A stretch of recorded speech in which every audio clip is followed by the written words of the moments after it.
আমি ক'ক আহিছোঁ মোৰ বেউলাৰ ঘাট বুলি কৈছে কিন্তু ইয়াতে পৰিৱেশটো চাব পৰা পৰিৱেশটো নোহোৱা কৰি থৈ দিছে বৰ্তমান কাৰণটো হৈছে গোটাই ইয়াতে গৰু হাগি মানে পৰিৱেশটো একদমেই নাই চাওকচোন অৱস্থা এই এটা টাইমত তাতে মন্দিৰ এইটো এটা ভগৱানৰ দেখছি না এইটো এইটো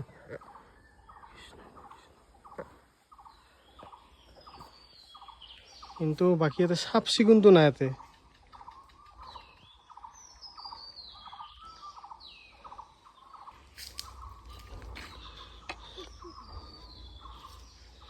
এখনিত ঐতিহাসিক এইটো ঘাট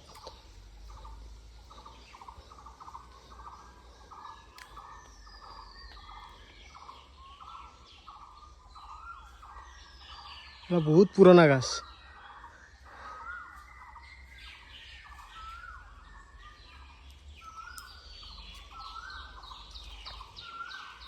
পৰিৱেশ অলপ যদি কিছুমান বস্তু চাফ চিকুণ কৰি ৰাখে না পৰিৱেশটো ভাল লাগে মানুহৰ অহা এটা ইণ্টাৰেষ্ট থাকে বহুতেই বহুত ক'ব বোলে ছিজনত যাব লাগে ছিজন অফ ছিজন বুলি কি আছে ভগৱানৰ ঠাইত সদায় বা যিকোনো এটা মন্দিৰতে হওক আহিলে সদায় চাফ চিকুণটো সদায় ৰাখিব লাগিব যদিহে মানুহৰ ঘৰখন যদি আমি চাফা কৰি ৰাখিব পাৰোঁ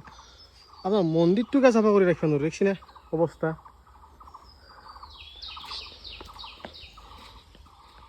এলা কওকচোন ইয়াতে এতিয়া হাঁহৰ মানুহে আছে তাৰপিছতো এতিয়া পৰিৱেশটো কেনে কৰি থৈ দিছে ইয়াতে গোবৰ এলা হাং ৰাস্তাই গোবৰ